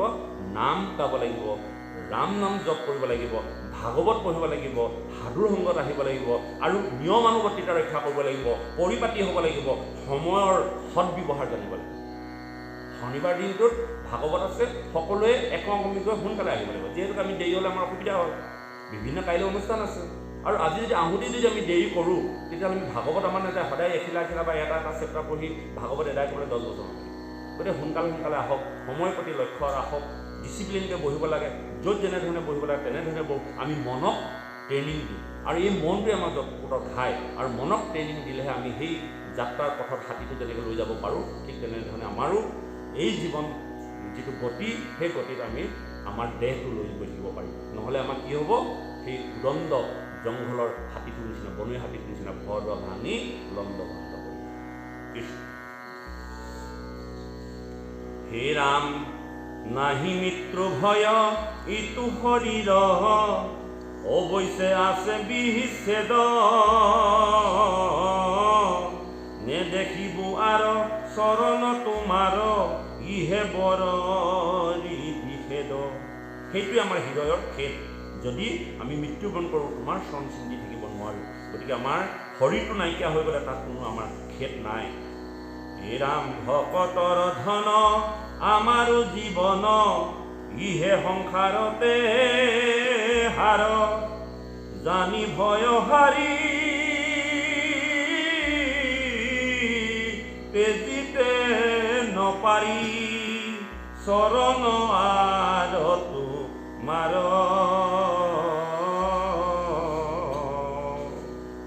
ভকতৰ ধন আমাৰ জীৱন, এই সংসাৰতে তুমি হাৰ বস্তু, তোমাৰ বাদে আৰু হাৰ নাই, চব নীৰৱ। আৰু সেই কথা জানি তুমি ভয় হাৰি তেজিতে নপাৰি, চৰণ আৰু তোমাৰ চৰণকে আমি চিন্তা কৰি এই ভৱ সংসাৰৰ পৰা যাতে আমি তৰি যাব পাৰোঁ, এই ব্যৱস্থা কৰিয়ে তোমাৰ চৰণ চিন্তি আছোঁ। এই কথাবিলাক গোপীসকলে যেতিয়া সেই জুইবিলাকে খেদি আহিছে, তেতিয়াই তেওঁলোকে এইবিলাক কথা উপলব্ধি হৈছে। আমাৰ যেতিয়ালৈকে বিপদ নাহে, যেতিয়ালৈকে দুখ নাহে, তেতিয়ালৈকে আমাৰ ঈশ্বৰলৈ মনত নপৰে। আৰু যিদিনাই আমাৰ জীৱনত দুখ আহিব, যন্ত্ৰণা আহিব, আমি ভগৱানক কিমান বাৰ যে শপত নাখাওঁ, কিমান যে ভাওনা আগ নকৰোঁ, এইটোৱে আমাৰ চৰিত্ৰ। আৰু যিটো চৰিত্ৰ আজি ভাগৱতেও আমাক দেখাইছে।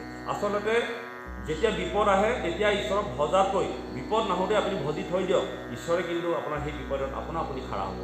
আপুনি যিদিনা বিপদ আহিব, যিদিনা যন্ত্ৰণা আহিব, সেইদিনা ঈশ্বৰক ক'বলৈ গ'লে নিজৰ স্বাৰ্থটো দেখুওৱা হয়, যে তুমি যেতিয়া সম্পদৰ সময়ত মোক নেদেখা, যেতিয়া তোমাৰ আনন্দ থাকে তুমি তেতিয়া মোক উপলব্ধি নকৰা, আৰু যিদিনা তোমাৰ বিপদ আহিলে সেইদিনা তুমি মোক মাতিলা, মই তোমাৰ গোলাম নহয়, তুমি তুমি মাতিলেই যে মই যাম এনে নহয়। তুমি মোক আনন্দত নিবিচাৰ আৰু দুখৰ সময়ত বিচৰা। ঠিক সেইকাৰণে আমি অহৰহ ঈশ্বৰক চিন্তা কৰিব লাগে। এই কাৰণে বিপদৰ সময়ত আপুনি একো কৰিব নালাগে। তেওঁ যদি সন্তুষ্ট হৈ থাকে আপোনাৰ কাষত তেওঁ বিভিন্ন ৰূপত আহি খাৰা হ'ব। তেওঁ ভগৱান চতুৰ্ভুজ মূৰ্তি হৈ খাৰা নহয়, হয়তো কোনোবা নহয় কোনোবা এজন আপোনাৰ কাষত পঠিয়াব। আপোনাৰ ঘৰত বিপদ হৈছে, আপুনি 12টা বজাতো হয়তো ৰাস্তাত এনেকুৱা এজন মানুহ আহি সোমাই দিব যে কি হৈছে, আপোনাৰ ঘৰত হুলস্থুল হৈছে, কিবা বিপদ হৈছে নেকি। দেখিব যে সেইজন মানুহে আপোনাক বিভিন্ন ধৰণৰ উপায় উলিয়াই আপোনাক সহায় কৰিছে। হয়তো সেইজন ভগৱানেই পঠিয়াব পাৰে, কাৰোবাক নহয় কাৰোবাৰ ৰূপত, আৰু তেনেকুৱা উদাহৰণ ধেৰ আছে। গতিকে আমি মাত্ৰ ভগৱন্তক ভজিব লাগে। ভগৱন্তক ভজিব লাগে এই কাৰণেই নহয় যে মোক জীৱনত কিবা কিবি দিয়ক বা কিবা কিবি উপকাৰ কৰক, কিবা কিবি সুখ দিয়ক, মোৰ ৰোগটো ভাল কৰি দিয়ক, মোক ধন ধান দিয়ক, মোৰ ল'ৰাটো চাকৰি হওক, মোৰ ল'ৰাটো ভাল বোৱাৰী এজনী পাওঁ। এইবিলাক কথা ভাবি ভগৱন্তৰ ওচৰত স্বাৰ্থজনিত প্ৰাৰ্থনাই কেতিয়াও ভগৱানে নুশুনে। কাৰণ ভগৱানে যেতিয়া আপোনাৰ সন্তুষ্ট হ'ব আপোনা আপুনি দিব। পিতৃ মাতৃয়ে যেনেকৈ সতী সন্তানক ভাল লাগিলে কি দিব লাগে, বিহু আহিছে কাপোৰেই দিব লাগে নে কিবাই দিব লাগে, এই কথা পিতৃ মাতৃয়ে যেনেকৈ চিন্তা কৰে, তেন্তে আমাৰ পিতৃ হ'ল প্ৰভু ভগৱন্ত। তেওঁ জীৱবিলাকক, তেওঁ নিজৰ সন্তানবিলাকক কেনেধৰণে সুখত ৰাখিব লাগে তেওঁ এই কথা জানে। আৰু এইটো কথা আমি সোঁৱৰাই দিব নালাগে। খুজি থাকিলে বস্তু নাপায়, নুখুজিলেও পাওঁ। আপোনালোকক সতী সন্তানবিলাক বা আমাৰ সতী সন্তানবিলাকে খুজিলে জানো বস্তু দিওঁ? যদি তেওঁ আমাক মনত সন্তুষ্ট কৰে, যদিহে আমাৰ কথা বাক্য বচন মানি চলে, আমি নেখাই হ'লেও তেওঁলোকক দিবলৈ যত্ন কৰোঁ। একেখিনি কথাই আমি অকল লাগে আৰু লাগে লাগে আৰু লাগে। তেওঁক আমি ইমান খুজিছোঁ, তেওঁ আমি কি দিছোঁ এই কথাটো অনুভৱ কৰক। ভগৱন্তক আমি কি দিছোঁ? ভগৱন্তক দিবলৈ আপোনালোক কি পাব? আছে কি এই পৃথিৱীত দিবলৈ? কওকচোন। আমি ভগৱন্তৰ চৰণত যিমানবোৰ কথা ভাবোঁ, যিমানবোৰ দিওঁ বুলি ভাবোঁ, সেইবোৰ জানো ভগৱন্তই গ্ৰহণ কৰে? ব্ৰহ্মাণ্ডৰ ভিতৰে যত বস্তু আছে, ব্ৰহ্মাণ্ডৰ ভিতৰে যত বস্তু আছে, হবেও তোমাতে পাই যাদ কি দিব মাধৱৰাই, যাদৱ কি দিব মাধৱৰাই। ঐশ্বৰ্য বিভূতি কি দিব তোমাত, আপুনি লক্ষ্মীৰ পতি। কিবা স্তুতি নতি কৰিব তোমাত, কিবা স্তুতি নতি কৰিব তোমাত, যাৰ ভাইজা সৰস্বতী।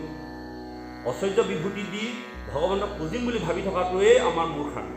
কাৰণ যিজন সমস্ত লক্ষ্মীৰ পতি, কাৰণ ঐশ্বৰ্য বিভূতি বুলি ক'লে ধন ধান টকা পইচা হ'ল লক্ষ্মীৰ বস্তু, আৰু সেই লক্ষ্মীগৰাকীৰ স্বামী হ'ল কৃষ্ণ। তেওঁক আমি দি কি সন্তুষ্ট কৰিম? তেওঁক ঘৰতে এভেইল, তেওঁ ঘৰত থকা বস্তুবোৰ যদি আকৌ মই দিওঁগৈ, ল'ব জানো? আপোনাৰ ঘৰত জাতিলাও দম হৈ আছে, মই যদি আৰু তাতে যদি আৰু 5টা জাতিলাও দি দিওঁ, আপুনি কি কৰিব? আৱৰ্জনাহে হৈ ল'ব। এনেই মোৰ ঘৰত জাতিলাও খাওঁতা নাই, তই আকৌ জাতিলাও মোৰ ঘৰত নথকা বস্তু এটা দিলেহে মই গ্ৰহণ কৰিম। এতিয়া ভগৱানৰ সকলো বস্তুৱেই অভাৱ নাই। যিবিলাক আমি ঐশ্বৰ্য বিভূতি দেখিছোঁ বা ঐশ্বৰ্য ধন ধান দেখিছোঁ, এইবিলাক লক্ষ্মীয়ে দিয়ে, আৰু সেই লক্ষ্মীৰ পতি হ'ল কোন? প্ৰভু ভগৱান। আকৌ ভাবিছোঁ যে আমি প্ৰাৰ্থনা কৰিম, স্তুতি কৰিম, যাৰ ভাইজা সৰস্বতী। আমি স্তুতি নতি আজি ভাগৱত গাইছোঁ সৰস্বতী আশীৰ্বাদত। মোৰ কণ্ঠত সৰস্বতী লাভ নিদিলে মই ভাগৱত গাব নোৱাৰোঁ, মই স্তুতি কৰিব নোৱাৰোঁ, মই ভাগৱত ব্যাখ্যা কৰিব নোৱাৰোঁ। তেওঁ সৰস্বতী মাতি মোৰ ভিতৰত কণ্ঠান্ন হৈ মোক কৈ থাকিব লাগিব। আৰু এই সৰস্বতী কোন? পতি কোন? কৃষ্ণ। নহয় বাৰু কথাটো? তেতিয়াহ'লে ভগৱানক আমি কি দি বুজিম? ব্ৰহ্মাণ্ডৰ ভিতৰে যিমান বস্তু আছে সকলো তোমাতেই পায়। এই কথাবিলাক কিন্তু আমি উপলব্ধি। গতিকে ভগৱানক দিবলৈ মাত্ৰ এটা বস্তু আছে, সেইটো হ'ল মোৰ মন, মোৰ হৃদয়খন, মোৰ এটুপি চকু পাত। মোৰ হৃদয়খনে যদি ভগৱানক অৰ্পণ কৰিব পৰা নাই, তেতিয়াহ'লে ভগৱানক দি একো বস্তু দি আপুনি সন্তুষ্ট কৰিব। ভগৱানক হৃদয়খন কেনেকৈ দিব? এই যে ভাগৱতলৈ অহাৰ যিটো আপোনাৰ ধাউতি, ভাগৱত শুনাৰ যিটো হেঁপাহ, ভাগৱত শুনি আপুনি কৃষ্ণৰ লীলাবিলাক যেনেকৈ মনত ৰাখি আপুনি পৰ্যালোচনা কৰিছে, খাওঁতে শুওঁতে কৃষ্ণ নাম আপুনি সদায় শ্ৰৱণ কীৰ্তন কৰি আছে, এইখিনি হ'ল ভগৱানক দিবলগীয়া বস্তু। সেইটো কৈ দিছে, একান্ত ভকতভাৱে য'ত মোৰ কৃষ্ণৰ গুণ গান গাই মই তাতেই থাকোঁ। মই বৈকুণ্ঠত নাথাকোঁ, মই যোগী হৃদয়তো নাথাকোঁ, থাকোঁ মই সদায় মোৰ একান্ত ভকতে য'ত মোৰ কীৰ্তন গায়। এইবিলাক কথা জনাৰ পাছত গতিকে আপোনালোকে কেতিয়াও কোনো ধৰণৰ বস্তু দি ভগৱন্তক সন্তুষ্ট কৰিম বুলি ভাবিছে যদি এইটো আপোনালোকৰ ভুল। ভগৱন্তক সন্তুষ্ট কৰিব একমাত্ৰ ঈশ্বৰৰ গুণ লীলাৰ জৰিয়তে। এই ভাগৱতত আমি পামগৈ একেবাৰে শেষত দ্বাদশত যিটো ভাগৱত দৰ্শনত কৈছে, পৰীক্ষিতক সুধিলে শুকদেৱে যে তুমি ভাগৱত বুজিলানে? বোলে মই ভালকৈ বুজিলোঁ। বোলে ভাগৱতত কি বুজিলা, কি পালা? বোলে ভাগৱতত মই একো নাপালোঁ, কিন্তু পালোঁ এটা বস্তু, মাত্ৰ দুটা বস্তু পালোঁ। বোলে কি? এক হ'ল কৃষ্ণৰ লীলা গুণ চৰিত্ৰ আৰু হ'ল কৃষ্ণৰ ভাগৱত। এই দুটা বস্তুৱে ভাগৱতত আছে। এই দুটা বস্তু বুজাবৰ কাৰণে আমাক এই ভাগৱত ইমান পৰিৱৰ্তন আমি পামগৈ। এইবিলাক কথা পৰীক্ষিতে লাষ্টত সিদ্ধান্ত দিলে যে ভাগৱতত মাত্ৰ দুটা বস্তু আছে। এক হ'ল কৃষ্ণৰ লীলা চৰিত্ৰ শ্ৰৱণ কৰিব লাগে আৰু এক হ'ল কৃষ্ণৰ চৰণ চিন্তি কৰা। এই দুটা কথাই আছে। মানে এই আমাৰ সনাতন ধৰ্মটো পালন কৰিবৰ কাৰণে ইমান কথা জানিব দৰকাৰ নাই। আমি নুবুজো কাৰণে আমাক বুজাবৰ কাৰণে ইমান ডাঙৰ হৈছে ভাগৱতখন। এই ভাগৱতখন মাত্ৰ দুটা কথা আছে, কেৱল কৃষ্ণৰ চৰণ আৰু কৃষ্ণৰ চৰিত্ৰ আমি কীৰ্তন কৰিব লাগে, শ্ৰৱণ কৰিব লাগে। আৰু এইটো হ'ল যুগ ধৰ্ম। আৰু এই যুগ ধৰ্মটো কোনে কৰিলে? প্ৰথমতে পৰীক্ষিতে কৰিলে। কাৰণ দাপৰ শেষ হোৱাৰ পাছত যেতিয়া কলি আৰম্ভ হ'ল, প্ৰথম যুগ ধৰ্ম কোনে কৰিছিলে? পৰীক্ষিতে কৰিছিলে। শ্ৰৱণ কীৰ্তন বোলে তুমি শ্ৰৱণ কৰা, মই কীৰ্তন কৰোঁ, কাৰণ এইটো যুগ ধৰ্ম। এই কলিত শ্ৰৱণ কীৰ্তনৰ বাদে আৰু গত্যন্তৰ নাই। গতিকে তুমি যিহেতুকে ধৰ্মশীল ৰজা, এই কলি যুগত তুমি প্ৰথম ৰজা, আৰু সেই প্ৰথম ৰজা হয় তুমিয়ে পথ প্ৰদৰ্শক, তুমিয়ে শ্ৰৱণ কীৰ্তনৰ মাধ্যম দেখুৱাই দিব লাগিব যে জগতে পালন কৰিব পাৰে। আৰু তুমি শ্ৰৱণ কীৰ্তন কৰি এই সংসাৰৰ পৰা যেতিয়া মুক্তি হৈ গুচি যাবা, তেতিয়া এই জগতত থকা সমস্ত ঋষি মুনিসকলে তোমাৰ কথাকে হাৰুগত কৰি এই কলি যুগত শ্ৰৱণ কীৰ্তনেই যে হাৰ বস্তু এই কথা উপলব্ধি হ'ব। আৰু সেইদিনাই পৰাই শ্ৰৱণ কীৰ্তন প্ৰচলিত হ'ব। আৰু শ্ৰৱণ কীৰ্তন প্ৰথম কৰা মানুহ হ'ল, কীৰ্তন কৰিছে শুকদেৱে আৰু শ্ৰৱণ কৰিছে একমাত্ৰ পৰীক্ষিতে। পৰীক্ষিতৰ নিচিনাকৈ ভাগৱত শ্ৰৱণ কৰা এই পৃথিৱীৰ দ্বিতীয়জন পুৰুষ এতিয়ালৈকে হোৱা এই শ্ৰৱণ কীৰ্তন।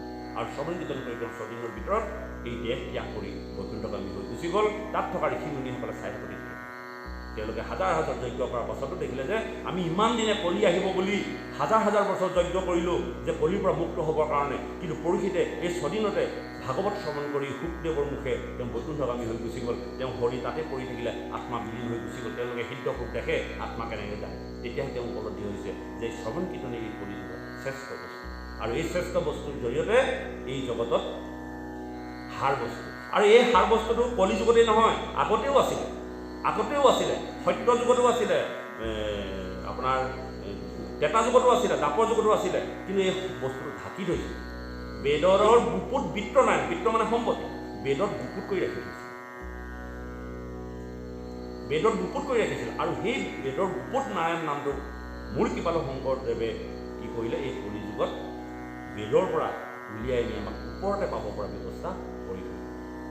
সহজ কথা, বুজি ল'লেই হ'ল কথা। কৃষ্ণ হে ৰাম হেৰামে শিৱতে বজ্ৰবাসী কৃষ্ণ কৱা বৰি আহি মহাত্ৰাস হুয়াবলৈ বাক ভকতৰ দেখি ভয় পাছে কৃষ্ণ কৃপাময় নাহি চিন্তা বুলি দিলা ডাক হেৰাম বায়া মুখ মহাসুখে পিলা বনাম নিক মুখে সমস্তে হুমৰৈ ধৰ্ম ধৰ্ম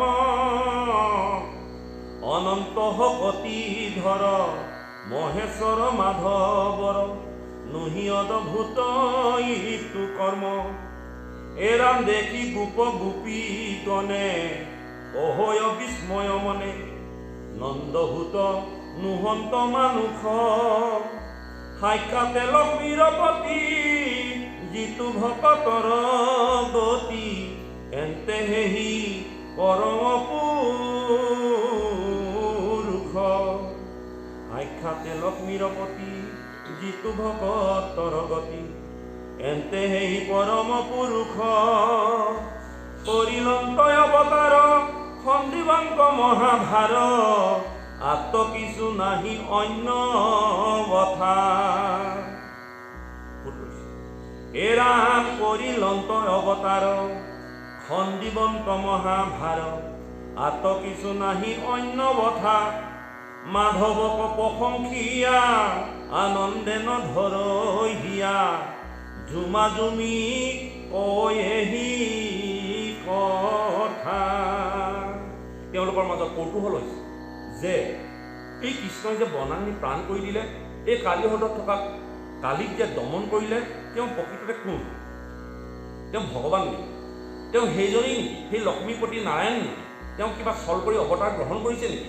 তেওঁ নৰৰূপ ধাৰণ কৰি আছে নেকি? কৃষ্ণক তেওঁলোকে ভগৱান বুলি বিশ্বাস কৰিব পৰা নাই, কাৰণ তেওঁ নৰলীলা হিচাপে মানুহৰ মাজত থাকি মানুহৰ ৰূপ লৈ তেওঁলোকক মানুহক শিক্ষা দিবৰ কাৰণে তেওঁ নৰৰূপ ধৰিছে।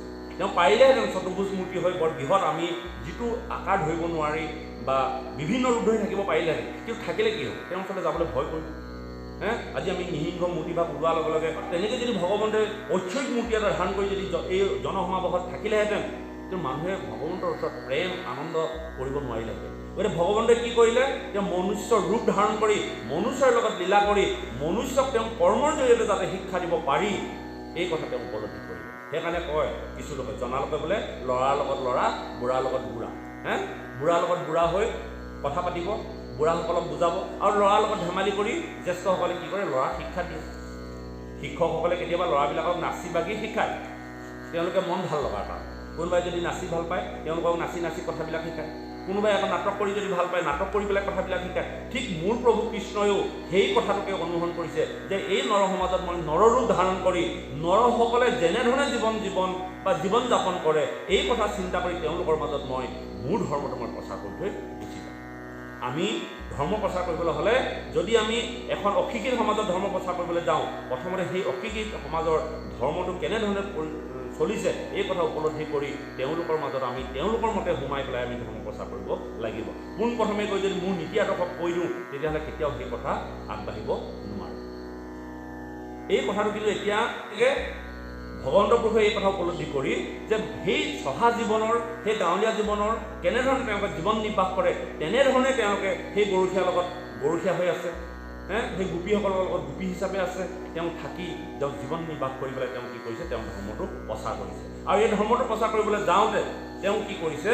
সেই সময়ত থকা যিবিলাক বিপদ আপদ, সেই বিপদ আপদবিলাকক তেওঁ কেনেকৈ জনসাধাৰণক চেপ দিছে, আৰু সেই চেপ দিয়াৰ পাছত তেওঁ বুজি উঠিছে যে এইজন কৃষ্ণ বা যি নাম লৈ আছে, কৃষ্ণ নাম আমিহে বুজি পাইছোঁ ভগৱান বুলি, সেই সময়ত কৃষ্ণ এটা নাম। সেই কৃষ্ণ অনুমান কৰিছে তেওঁলোকে সেই লক্ষ্মীপতি নাৰায়ণেই আহিছে নেকি বা অৱতাৰটো। ঠিক আমাৰ সমাজত যদি কোনোবা এজন লোক ভাল ধৰণে নীতি সদাচাৰ বা নিয়ম নীতি আছে, আমি ভাবিবলৈ বাধ্য হওঁ কেতিয়াবা তেওঁ সঁচাকৈ কিবা এটা ঐশ্বৰিক শক্তি আছে নেকি বা তেনেধৰণে হয় নেকি। কেতিয়াবা সেই কথা উপলব্ধি হয় আৰু কেতিয়াবা নহয়। সেই ব্ৰজবাসীবিলাকৰ মাজতো সেই সময়ত তেনেকুৱা ধৰণৰ অনুভৱ হৈছে। আজি সেই কথাটোকে কৈছে যে, আৰু এই কথাবিলাক তেওঁলোকে প্ৰশংসা কৰি জুমাজুমি গৈ বা লুকাই চুকৈ কথাবিলাক পাতিছে। কেনেকৈ পাতিছে? কৰিলন্ত অৱতাৰ খণ্ডিবন্ত মহাভাৰ আত কিছু নাহি অন্য কথা মাধৱক প্ৰশংসিয়া আনন্দে নধৰৈ হিয়া জুমা জুমি কৰৈ এহি কথা। হে ৰাম অনন্তৰে দেৱ হৰি মোহন বংশীক ধৰি দিলাদা কজাই বাৰণী খান আগ কৰি গৰু গাই কৃষ্ণক বৰি যায় যত লবৰীয়া গোপগণ কতো হিংগা বংশী বাৱে তাতে হৰি গুণ গাৱে কতো কৰৈ মহিমা কীৰ্তন অধৰে অৰ্পিয়া বংশী ইক্ষতক তাক্ষ হাঁহি ছায়া জান্ত নন্দেৰ নন্দন। ইতিমধ্যে সেই বনাগ্নি প্ৰাণ কৰি সমস্ত গোপগোপীক ৰক্ষা কৰিলে, আৰু ৰক্ষা কৰাৰ পাছত সকলোৱে বাচিলো বুলি জিলো বুলি কৃষ্ণৰ চৰণত শৰণাপন্ন হ'ল, আৰু কৃষ্ণক তেওঁলোকে প্ৰশংসা কৰিলে। আৰু ইতিমধ্যে দেখিছে পূব দিগন্তত সূৰ্যৰ কিৰণ উদ্ভাসিত হৈছে, লাহে লাহে পোহৰ হ'বলৈ ধৰিছে, আৰু কৃষ্ণইও সমস্ত গোপগোপীবিলাকক লৈ গৰুবিলাকক আগে আগে খেদি তেওঁৰ মুখত বাঁহীৰে সুমধুৰ কণ্ঠত সুৰ দি পেলাই এটি মিঠা হাঁহিৰে সমস্ত গোপগোপী আৰু গৰুবিলাকক আগত লৈ তেওঁলোকে ব্ৰজলৈ যাবলৈ ৰাওনা হৈছে। যিহেতু সেই ৰাতিটো তেওঁলোকে অত্যন্ত দুখ কষ্টেৰে পাৰ কৰিলে আৰু পুৱা হোৱাৰ লগে লগে সূৰ্যৰ কিৰণ যেতিয়া পৰিলে পোহৰ হৈ গ'ল আৰু তেওঁলোকে লঘোণে ভোকে থকাৰ কাৰণে ঘৰলৈ যাবলৈ গ'ল। আৰু গ'ল যদিও তেওঁ বাংশী বজালে, বাঁহী বজালে আৰু বাঁহীৰ ধ্বনিত সমস্ত গোপ আনন্দিত হ'ল আৰু কৃষ্ণৰ ইক্ষত হাঁহিত তেওঁলোকে মতলীয়া হৈ লাহে লাহে গৃহমুৱা বা ঘৰমুৱা হ'ল। হে ৰাম গোপীগণ চলি যাই কৃষ্ণৰ চৰিত্ৰ গাই, মনে ধৰি কৃষ্ণৰ চৰণ, প্ৰেমৰ ক্ষেত্ৰ বৈচিত্ৰ তনুৱাতি ৰোমাঞ্চিত, হৰিষতে শিথিল গমন। খুব ধুনীয়া কথা এটা কৈছে। গোপীগণে চলি যায় কৃষ্ণৰ চৰিত্ৰ গাই, মনে ধৰি কৃষ্ণৰ চৰণ, মনেৰে কৃষ্ণৰ চৰণ ধৰিছে আৰু গোপীবিলাকে কি কৈছে? কৃষ্ণৰ চৰিত্ৰবিলাক গুণগান গাইছে। এইবিলাকৰ যিহেতু আমাক এইটোকে পৰামৰ্শ দিছে যে কৃষ্ণ নাম তুমি গোৱা, কিন্তু মনেৰে তুমি কৃষ্ণৰ চৰণ ধৰি থাকা। আমি যেতিয়া এই ভাগৱত আৰম্ভ কৰোঁ, যেতিয়া আমি নাম জপ কৰোঁ, যেতিয়া আমি মংগলাচৰণ কৰোঁ, যেতিয়া ওম নমো ভগৱতে গাওঁ, আপোনালোকে গোৱাৰ লগে লগে আপোনালোকে মনতে কৃষ্ণৰ ৰূপটো ধ্যান কৰি দিব, কৃষ্ণৰ চৰণত আপোনালোকৰ মনটো থৈ দিব। মুখে কীৰ্তন কৰক, হৃদয়ে ধৰা ৰূপ এতেকে মুকুতি পাইবা কহিলো স্বৰূপ। এইটোৱে হ'ল আমাৰ সনাতন পৰম্পৰাত শ্ৰৱণ কীৰ্তনৰ মাধ্যম। এই ব্যৱস্থা যদি আপোনালোকে জানি বুজি দিনক দিনে অভ্যাস কৰে, নিশ্চয় এদিন নহয় এদিন আপোনালোকে হৃদয়তে কৃষ্ণৰ চৰণ দেখিবলৈ সক্ষম হ'ব। ই দুৰ্লভ বস্তু নহয়, ভকতৰ কাৰণে দুৰ্লভ বস্তু নহয়, কিন্তু যোগীৰ কাৰণে, অন্যান্য লোকৰ কাৰণে দুৰ্লভ বস্তু। জীৱন সাধনা কৰি কৃষ্ণৰ চৰণ চিন্তিব নোৱাৰে। ব্ৰহ্মা মহেশ্বৰেও যোগ ধ্যান কৰি ভগৱন্তক নাপায়, কিন্তু একান্ত ভকতে কৃষ্ণৰ শ্ৰৱণ কীৰ্তনৰ মাধ্যমেদি ভগৱন্তক হৃদয়তে দেখিবলৈ সক্ষম হয়। এইটোৱে তৰিকা। মনেৰে বা মুখেৰে কীৰ্তন কৰক আৰু মনেৰে কৃষ্ণৰ ৰূপ ধ্যান কৰি চৰণত মনটো থৈ দিলেই সেই ব্যৱস্থাৰ জৰিয়তে কৃষ্ণ সন্তুষ্ট হয় আৰু কৃষ্ণ বৈকুণ্ঠকো পৰিহৰি যোগীৰো হৃদয় এৰি সেই ভকতজনৰ হিয়াতে বসবাস কৰি পৰম আনন্দ প্ৰদান কৰে। গতিকে যি সময়ত প্ৰাৰ্থনা কৰা হয়, যি সময়ত নাম জপ কৰা হয়, যি সময়ত মংগলাচৰণ গোৱা হয়, সেই সময়ত বিভিন্ন গ্ৰাম্য কথা নাভাবি, কোনে কেনেধৰণে সুৰ গাইছে সেইবিলাক কথা নাভাবি একেটা সুৰতে মিলাই ভগৱন্তৰ চৰণ চিন্তিব পৰা ব্যৱস্থাটো হ'ল এই কলিযুগৰ প্ৰধান ধৰ্ম। আৰু যিটো আজি গোপীসকলে কৰিছে, কি কৈছে? গোপীগণ চলি যায় কৃষ্ণৰ চৰিত্ৰ গাই, মনে ধৰি কৃষ্ণৰ চৰণ, মনে কিন্তু কৃষ্ণৰ চৰণ ধৰিছে। প্ৰেমৰ ৰসে দ্ৰৱৈচিত তনুৱাতি ৰোমাঞ্চিত, হৰিষতে শিথিল গমন। ইয়াত এটা কথা কৈছে, প্ৰেমৰ ৰসে দ্ৰৱৈচিত্ৰ। দ্ৰৱৈ মানে দ্ৰৱৈচিত্ৰ, চিত্ৰখন দ্ৰৱীভূত হৈছে। দ্ৰৱী মানে দ্ৰৱণ, দ্ৰৱণ মানে মিহলি হৈ যোৱা। আপোনালোকে চাব, চেনি যোগ পানীখিনি এটা ডাবত আছে, সেই ডাবত যেতিয়া চেনিখিনি দি দিব, চেনিখিনি যেতিয়া সেই পানীখিনিত গলি যায়, তেতিয়াহ'লে সেইটো দ্ৰৱীভূত বুলি কোৱা হয়। অৰ্থাৎ আৰু সেই চেনিখিনি নহয় যদি এইখিনি বালি যদি আপুনি পানীত দিয়ে, তেতিয়াহ'লে সেই বালিখিনি পানীত গুলিব পাৰিব জানো? যিমান লৰাই থাকিলেও বালিখিনি পানীৰ তলতে থাকিলে, কাৰণ শিলবিলাক দ্ৰৱীভূত বস্তু নহয়, চেনি কিন্তু বিগলিত বস্তু। ঠিক তেনেকৈ আমাৰ হৃদয়খনো বিগলিত হ'ব লাগিব, দ্ৰৱীভূত হ'ব লাগিব। আমি কৃষ্ণৰ গুণ গাওঁতে গাওঁতে আমাৰ চিত বা হৃদয়খন সেই চেনিখিনি যেনেকৈ পানীত মিহলি হৈ গুচি গৈছে, ঠিক তেনেকৈ আমাৰ হৃদয়খন মনো কৃষ্ণৰ চৰণত বিগলিত হৈ যাব লাগিব, দ্ৰৱীভূত হৈ যাব লাগিব। যদি দ্ৰৱীভূত হোৱা নাই, তেতিয়াহ'লে মোৰ হৃদয়খন পাষাণ হৃদয়, শিলৰ হৃদয়। মই যেতিয়া কৃষ্ণ কথা শুনি থাকোঁ, মই যেতিয়া কৃষ্ণ কথা শ্ৰৱণ কৰি থাকোঁ, মই যেতিয়া কৃষ্ণক স্তুতি কৰি থাকোঁ, তেতিয়া মই হৃদয়খন বিগলিত হৈ যাব লাগিব। কৃষ্ণৰ হৃদয়ত মোৰ দুচকু বাগৰি আহিব লাগিব। যদি বাগৰি অহা নাই, যেতিয়া মই অনুমান কৰিব পৰা নাই, অনুধাৱন কৰিব পৰা নাই, তেতিয়াহ'লে আপোনালোকে বুজক, প্ৰত্যেকে নিজে নিজে বুজক যে মোৰ হৃদয়খন পাষাণ, মোৰ হৃদয়খনত ঈশ্বৰ নাই। ঈশ্বৰ যদি বসবাস কৰিবলৈ হ'লে আপোনাৰ হৃদয় দ্ৰৱীভূত হ'ব লাগিব। সেইকাৰণে কৈছে যে প্ৰেমৰ ৰসে, প্ৰেম মানে আনন্দ, প্ৰেম মানে মধুৰ, প্ৰেম মানে হ'ল আন্তৰিকতা। এই আন্তৰিকতা মধুৰ সুমধুৰ যি ভাষাই নকওক, এই প্ৰেমৰ ৰসৰ জৰিয়তে যেতিয়া কৃষ্ণৰ গুণগান গাওঁতে যেতিয়া আপোনালোকৰ হৃদয়বিলাক বিগলিত হৈ যাব বা দ্ৰৱীভূত হৈ যাব, আৰু সেই দ্ৰৱীভূত জৰিয়তেহে পৰম আনন্দ পাব আৰু ৰোমাঞ্চিত হ'ব। তনু মানে দেহ ৰোমাঞ্চিত হ'ব আৰু হৰিষতে শিথিল গমন, আৰু আপোনালোকৰ জীৱনলৈ আনন্দ আহিব। আনন্দ বিচাৰি পোৱা বস্তু নহয়, আনন্দ ছিঙিব পৰা বস্তু নহয়। আনন্দ অনুভৱ কৰিবৰ কাৰণে আমি মনক নিয়ন্ত্ৰণ কৰি আমাৰ হৃদয়খন কৃষ্ণৰ চৰণত স্থাপন কৰি আমাৰ মন প্ৰাণ বিগলিত কৰি দিব লাগিব, দ্ৰৱীভূত কৰি দিব লাগিব। দ্ৰৱণ শিল কেতিয়াও দ্ৰৱণ নহয়, চেনি দ্ৰৱণ, গুৰ দ্ৰৱণ, এইবিলাক দ্ৰৱীভূত বস্তু। হে ৰাম এহি মতে দেৱ হৰি পৰম কৰি ভৈলা গৈলা ব্ৰজতৰপে দেখ মহাভাগৱত পদ শুনিও কহবা হদ হৌকনাশ সংসাৰ ক্লেশ। ক্লেশ মানে দুখ। আমাৰ জীৱনত সংসাৰত দুখ আছে। ইয়াত বহি থকা সকলো লোকে হয়তো এটা নহয় এটা দুখত ভুগি আছে, প্ৰকাশ কৰিব নোৱাৰে বা প্ৰকাশ কৰিবও নালাগে। কিন্তু প্ৰত্যেকজন মানুহ সুখী নহয়।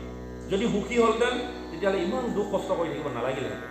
ইমান ছাল ওলাই যোৱাকৈ, ইমান শৰীৰ অৱস্থা নোহোৱাকৈ দিন ৰাত ৰ'দৰ ঘাম মাটিত পেলাই কষ্ট কৰি থাকিব নালাগিলেহেঁতেন। আপোনালোকে দুখী বা মই দুখী কাৰণে আজি জীৱন ইমান কষ্ট কৰিব লগা হৈছে। সময় নহয় আমাৰ ঈশ্বৰ বজিবৰ কাৰণে সময় নোলায়। কিয় নোলায়? আমি দুখী, প্ৰত্যেকজনে একোটা দুখত আছোঁ, অভিশপ্ত হৈ আছোঁ। আৰু সেই দুখী সংসাৰৰ ক্লেশ অৰ্থাৎ সেই সংসাৰৰ দুখ নাইকিয়া কৰিবৰ কাৰণে একমাত্ৰ ব্যৱস্থা মহাভাগৱতক চিন্তা কৰি ভগৱন্তৰ ৰূপ ধ্যান কৰি চৰণ চিন্তিব পাৰিলেই কি হ'ব? আনন্দ আহিব। আমি এটা ঘৰ বনাইছোঁ, বহুত ডাঙৰ ঘৰ বনাইছোঁ, 3 মহল 4 মহল ঘৰ বনাইছোঁ। আৰু এই 3 মহল 4 মহল ঘৰটো ৰৈ থাকিবৰ কাৰণে আমি সেই অনুপাতে তললৈ আমি পুতন দিব লাগিব, যিটো বেছ বুলি কয়, আধাৰশিলা বুলি কয়, যিটো ফাউণ্ডেশ্যন বুলি কয়। যদি ফাউণ্ডেশ্যন মজবুত নহয় তেতিয়াহ'লে ঘৰটো কেতিয়াবা লুটি খাই পৰি যাব। এতিয়া আমাৰ জীৱনৰ এই সংসাৰখনৰ ফাউণ্ডেশ্যনটো বা এই সংসাৰখনৰ যিটো দীঘলীয়া ব্যৱস্থা, এই ব্যৱস্থাটোক আমি মজবুত কৰি ৰাখিবৰ কাৰণে আমি কি কৰিব লাগিব? আমাৰ বেছ অৰ্থাৎ ফাউণ্ডেশ্যনটো আমি কটকটীয়া কৰিব লাগিব। আৰু সেই ফাউণ্ডেশ্যনটো কটকটীয়া কৰিবৰ কাৰণে আমাৰ গৃহখনক যদি আমি ঈশ্বৰৰ নামেৰে, ঈশ্বৰৰ ভাগৱত ধৰ্মৰ মাজেদি যদি আমি সংৰক্ষণ কৰি বা ভাগৱতৰ মাধ্যমেদি যদি আমি শিক্ষা দি যদি বেছটো কটকটীয়া নকৰোঁ তেতিয়াহ'লে আমি জীৱনৰ ঘৰটো আমাৰ কেতিয়াবা লুটি খাই পৰি যাব। থাকিবলৈ আমি বৰষুণত তিতিব লাগিব, ৰ'দত শুকাব লাগিব। গতিকে এই কথাটো আমাক ভাগৱতে কৈছে যে শৌকনাশ সংসাৰৰ ক্লেশ। গতিকে তুমি সেই সভাসদসকল মহাভাগৱতৰ পদবিলাক শ্ৰৱণ কৰি তুমি প্ৰয়োগ কৰা, আৰু যেতিয়া দেখিবা তোমাৰ সংসাৰৰ ক্লেশবিলাক দূৰ হৈ যাব। জন্মৰুৱে হিহে হেতু ৰাম নামে বান্ধি হেতু সংসাৰ সাগৰে হোৱা পাৰ শুনা হবে অভিপ্ৰায় নাম বিনে গতি নাই 4 বেদত নামহাৰ। 4খন বেদৰ মূল সাৰ বস্তুটো হ'ল নাম। এটা নাম কেনেকৈ জপিম, নাম কেনেকৈ গাম? চিঞৰি গাই থকাটোকে নাম নেকি? হয়, চিঞৰি গাই থকাটোকে নাম। কিন্তু নাম গাবলৈ হ'লে সুৰ সঞ্চাৰ তাল মানৰ জৰিয়তেহে নাম গাব লাগিব। আপুনি নামষাৰ গাই গাওঁতেও আপোনাৰ নিজৰে ভাল লাগিব। শ্ৰীৰাম জয় ৰাম জয় জয় ৰাম গাও। শ্ৰীৰাম জয় ৰাম জয় জয় ৰাম। শ্ৰীৰাম জয় ৰাম জয় জয় ৰাম। শ্ৰীৰাম জয় ৰাম জয় জয় ৰাম। শ্ৰীৰাম জয় ৰাম জয় জয় ৰাম। শ্ৰীৰাম জয় ৰাম জয় জয় ৰাম। শ্ৰীৰাম জয় ৰাম জয় জয় ৰাম। শ্ৰীৰাম জয় ৰাম জয় জয় ৰাম। শ্ৰীৰাম জয় ৰাম জয় জয় ৰাম। শ্ৰীৰাম জয় ৰাম জয় জয় ৰাম। শ্ৰীৰাম জয় ৰাম জয় জয় ৰাম। 1000 বাৰ গাব, 1000 বাৰ। নহয় নাম কাহিনী বস্তু নহয়, নামেই একেটা নামকে 1000 বাৰ, 1000 বাৰ। শ্ৰীৰাম জয় ৰাম জয় জয় ৰাম। সেইটোকে আপুনি সুৰ ভাঙি সুৰ সলাই আপুনি গৈ আছে ক'ৰবালৈ গাই যাওক, ধান কাটি আছে গাই থাকক, ভাত বনাই আছে গাই থাকক অহৰ্নিশে। আৰু যেতিয়া দেখিব এদিন আপোনাৰ হৃদয়খন নামেৰে ভৰপূৰ হৈ গৈছে, যিটোকে মন যায় তেতিয়াই নাম বাজ হৈ আহিব। ইয়াৰ মাজে নামৰ ভাণ্ডাৰ, মুখে মাজ হয় ৰাম নামে মৰণা মাৰে পাপ কতকৰ ক্ষয়। পাপ তেতিয়াহে ক্ষয় হ'ব, মৰণা মাৰি থাকিব লাগিব। এইটো নহয় যে এইটো নামকে গাই থাকিম নেকি? মৰণা মানে কি? ঘূৰাই থাকোঁ একেটাকে ঘূৰাই থকাটোকে মৰণা বুলি কৈছে। মৰণা মাৰিবৰ কাৰণে বোলে গৰুহাল পোনেতো খেদি লৈ নাযাওঁ, ঘূৰাতে ঘূৰাই থাকোঁ। জয় শ্ৰীৰাম জয় ৰাম জয় জয় ৰাম। শ্ৰীৰাম জয় ৰাম জয় জয় ৰাম। শ্ৰীৰাম জয়